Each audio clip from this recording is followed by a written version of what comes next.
Hello and welcome everyone. My name is Slegaitis-Smith and this is a channel where we like to talk about writing, learning, and creating. Today is part 2 in a creating segment where we are working on character building after having done all of our discussion about character building in the right section of the channel. So if you have not checked out part 1, please go back and do that. Link will be in the cards. And let's get into the second part of building our characters.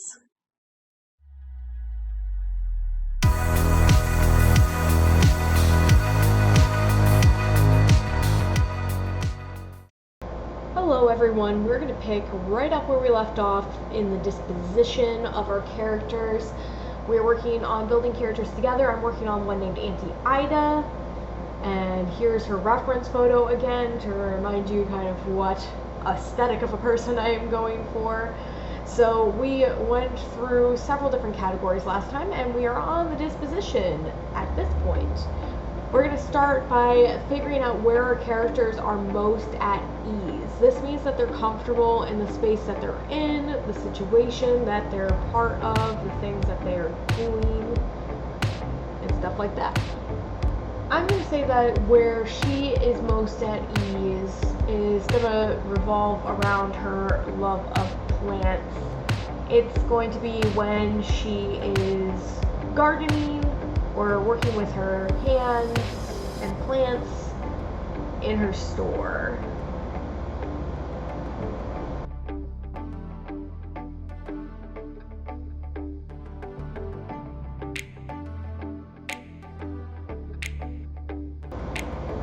Alright, that will be good. So when you're thinking about where they're most at ease, you're going to want to think about what type of situation they would be the most comfortable in. So you are defining their comfort zone.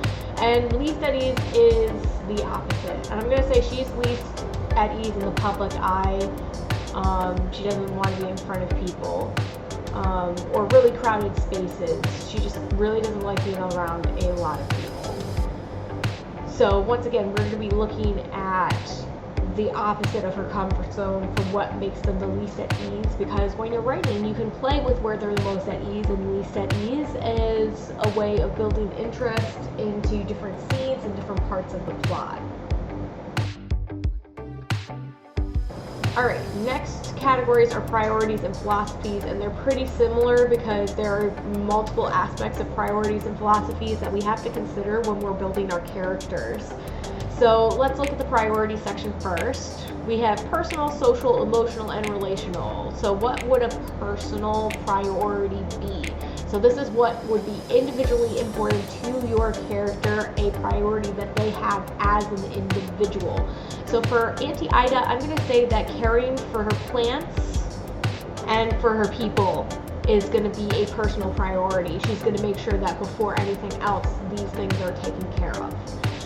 For social priorities, what are those characters' priorities within a specific group of some kind? So you have to think about those types of things. For Auntie Ida, I would say that she has the thought that everyone has a right to learn. Maybe she didn't have the opportunity to learn as much as she wanted in certain areas related to the society or something like that. We're working on developing it, so that's okay. I'm going to say that, yeah, actually in this world, my two groups, the Jetsons and the Averys, being a combination of those two, it puts people at a lower social standing, so I think it would make a lot of sense that maybe there was some issues in that area. Maybe she didn't get the opportunity to learn because of that social status. Alright, so for emotional priorities, these are the things that emotionally your person or creature is going to have as a priority. In the case of Auntie Ida, I think that she's going to be prioritizing tenderness as a necessity. Like, she believes that you need to be kind to other people. Like, that's like one of her priorities that she has when she's interacting with others, is to show this tenderness or kindness to them because she feels that that is important. And then our last category is relational priorities. So this is how your character relates to the people around them. Auntie Ida's relational priorities are going to be taking care of her found family, these people who she has had become so important in her life.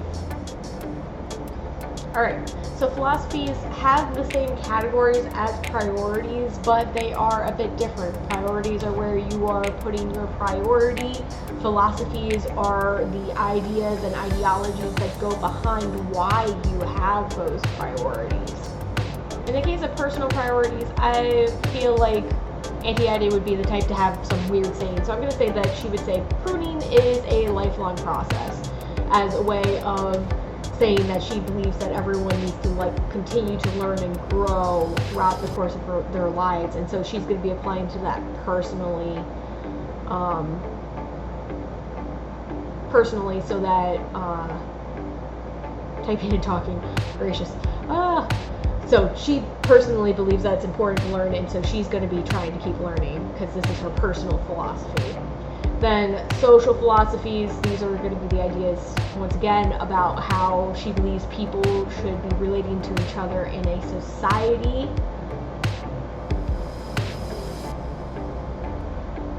So she's going to be saying trimming is a painful but necessary for growth. Because there's things that are going to go wrong or bad in a society. It's just going to happen because people aren't perfect, and so we need to be willing to cut out the things that are not helping to us to grow. I feel like that'd be a very Auntie Ida thing to say. Her emotional philosophy is going to be words of kindness are like water, as a way of saying that everyone needs kindness.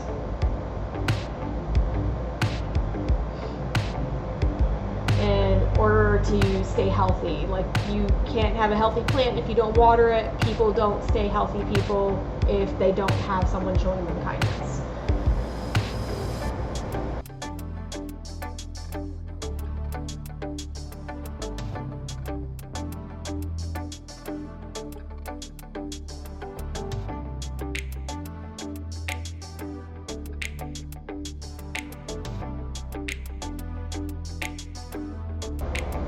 For relational, a flower is most beautiful in a garden, as a way of saying we need people around us in order to be our best selves. Yeah, that sounds pretty good to me. I kind of like having those little sayings in there. To me, it makes her feel a little bit more personal while I'm still just getting to know her as I'm creating her right now. So our next category is the ideal self. So an ideal self is the person who you want to be, who you think the best version of yourself is. And this can play a lot into how your character interacts with the world and other people around them, based off of these ideas that they have about what their perfect version of themselves is. So that is why we are going to be digging into what the ideal self for our characters is, because it may or may not have a significant relevance for our stories. That's why we're just getting all this information to try to see what's relevant.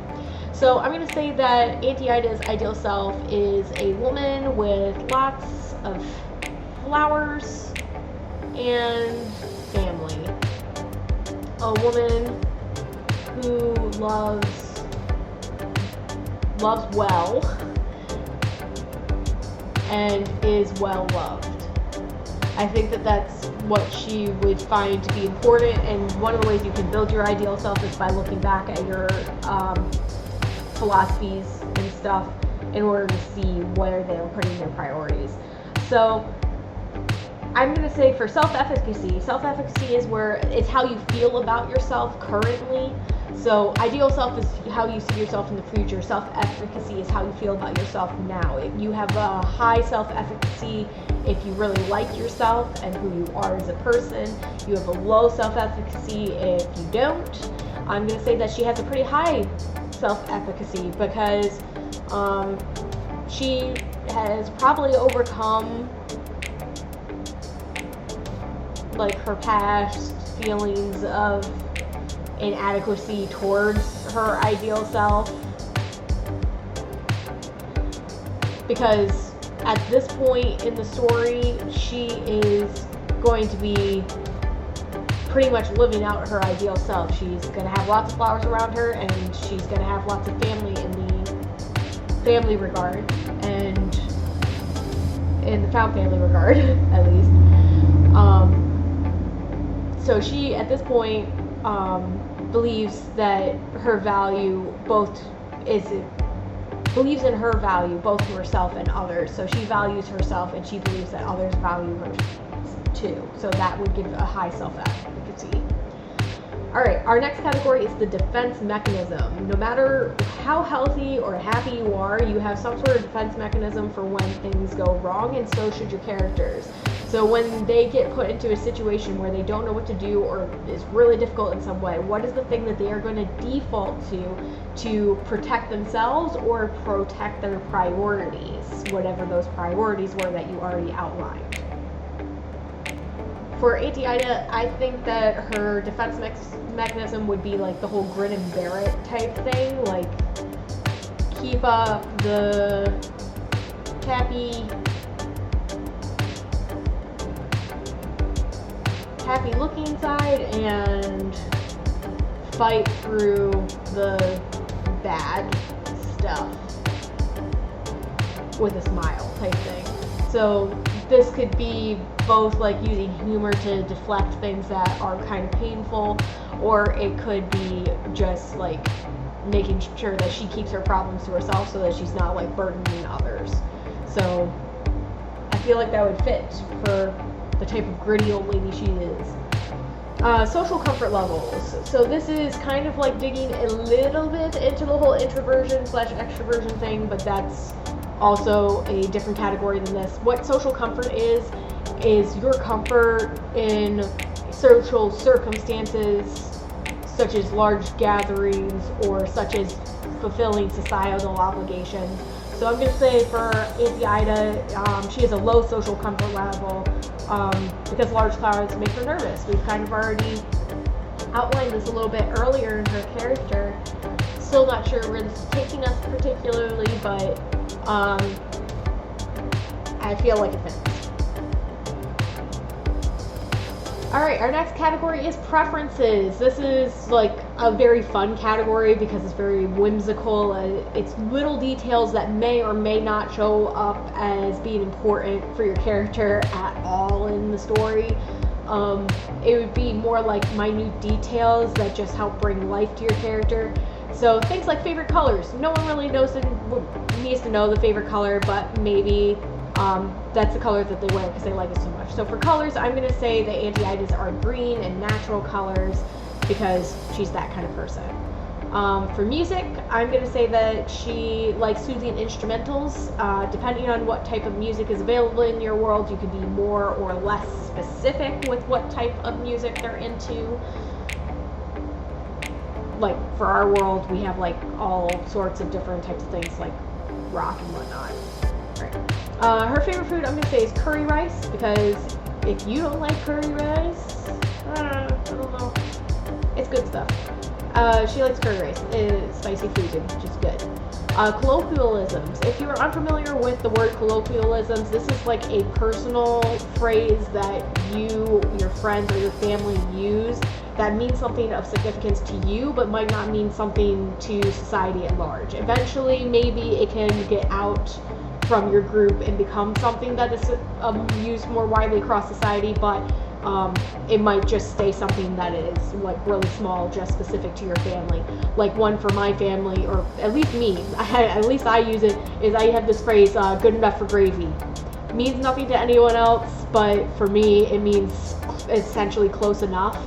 So that's what a colloquialism is. Like if I say good enough for gravy to someone, they may not know what I mean because it's a significant phrase to me as an individual, but not necessarily to the society at large.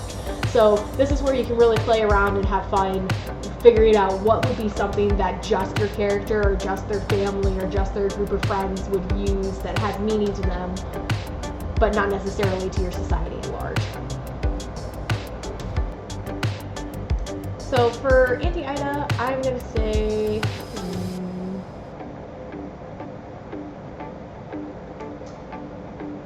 well, persnaz it. I feel like that would be a fun thing for her to be able to say. It has literally no meaning to anybody else, but what she's gonna mean by saying well, persnaz it is like an isn't that neat or isn't that nice type thing. Like someone shows up wearing like a really cool new outfit, well, persnaz it or something. I don't know. It just seems fun. Alright, idioms are very similar to colloquialisms, but they are more accepted across a society or across a language grouping of some kind.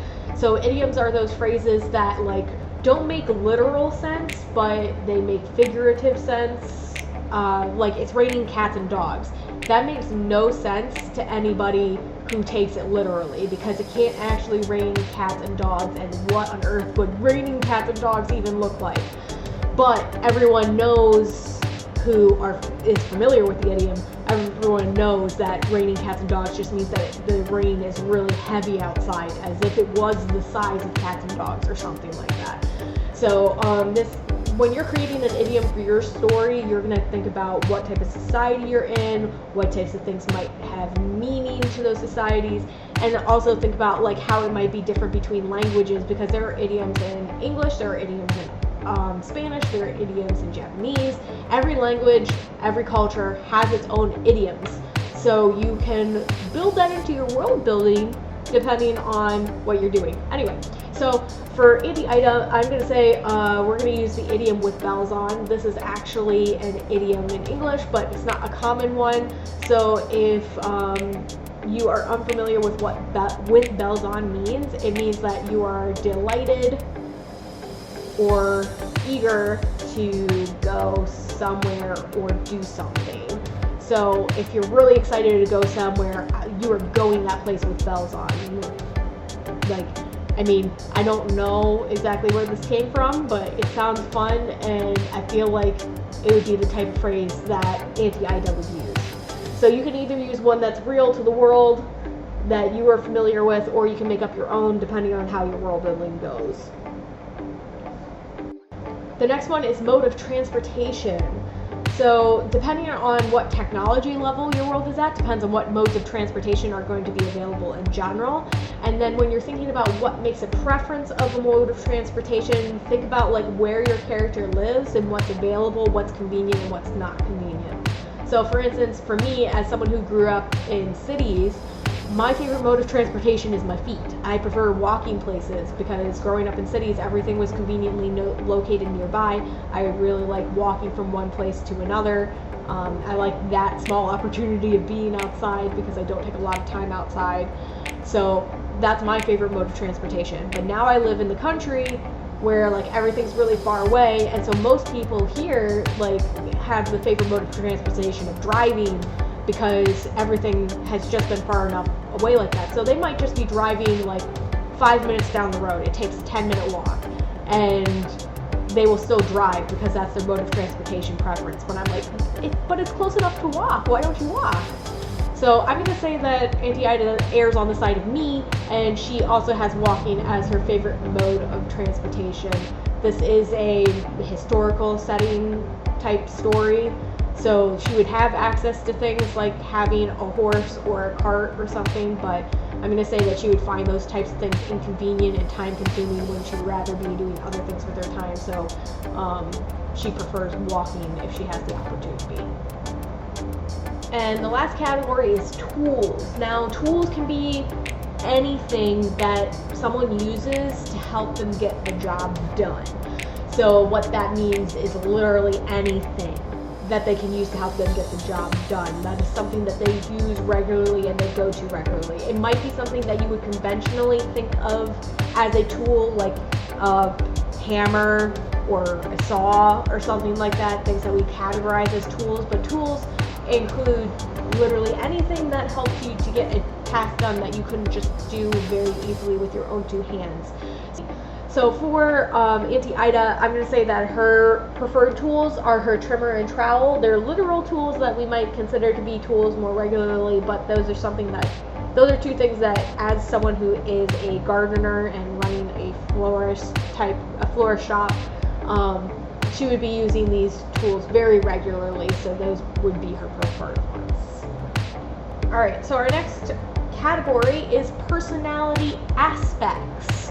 So this is where we're just going to start digging into the parts of the personality that make them truly different from the other people around them, because lots of other people will end up sharing like their priorities and their philosophies, but your personality aspects are the things that make you more uniquely you. So that's what we're going to be digging into here. First category is strengths, and these don't have to be crazy over-the-top strengths, as I've referenced in my previous videos where I've discussed giving your character strengths.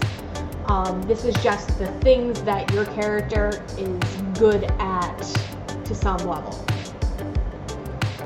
So for Auntie Ida, I'm going to say her strengths are compassion and encouragement. For weaknesses, it's the same type of deal. You're just looking at the things that they are not good at, and they don't have to be like way over the top.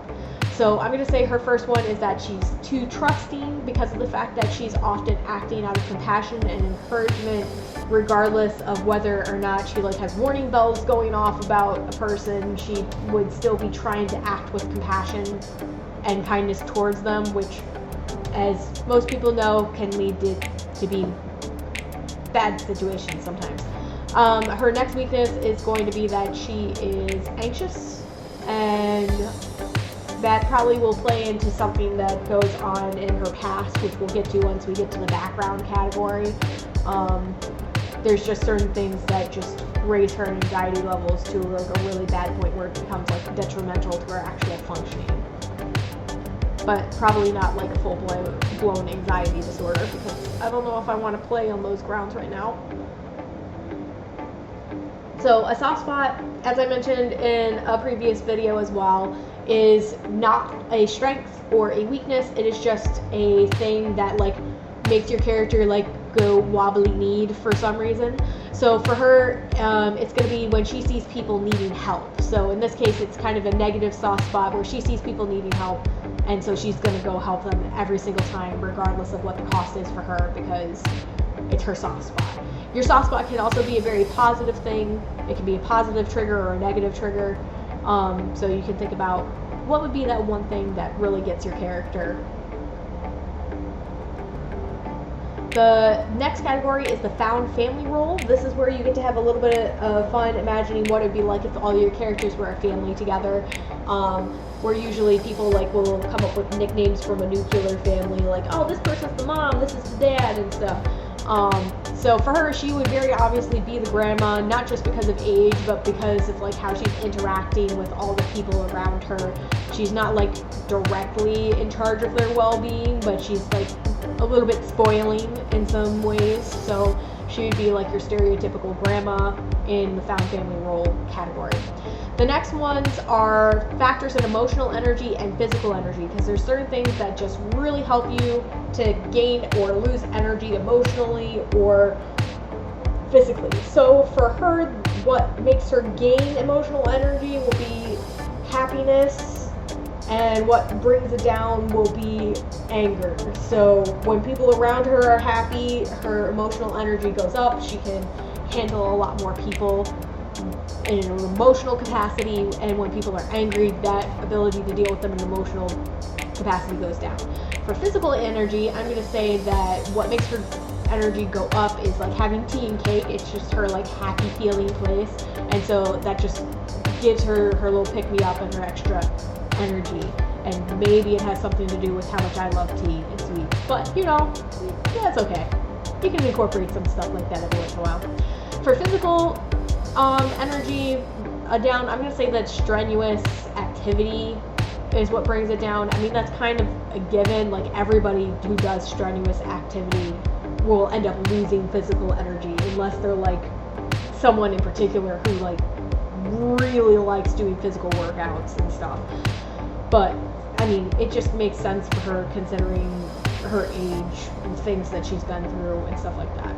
So the last category is time-oriented. This one is interesting to think about in the sense that there are people who you know are going to show up early, there's people who you know who are going to show up late, and that can be a significant factor to your character development and to your story depending on how you apply it.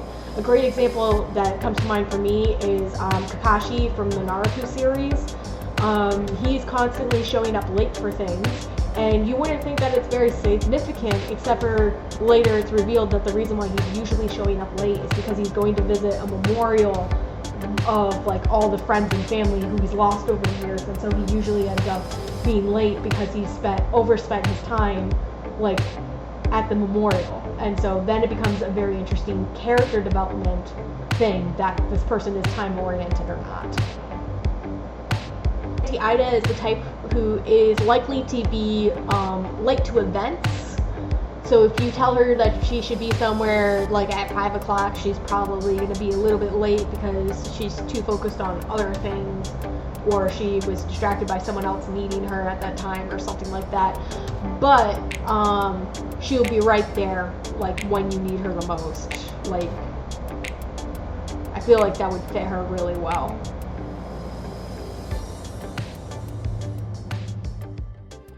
That does it for part 2. There will be a third and final part coming up, so please do continue to join in for that. I hope that you had a great time working on your characters today. I can't wait to see the things that you're coming up with. If you have any comments or if you want to give us any little teasers about the character you're building, leave them in the comments section below. Other than that, please consider sharing, and subscribing, tickling that bell, and make sure that you have a great one until the next one.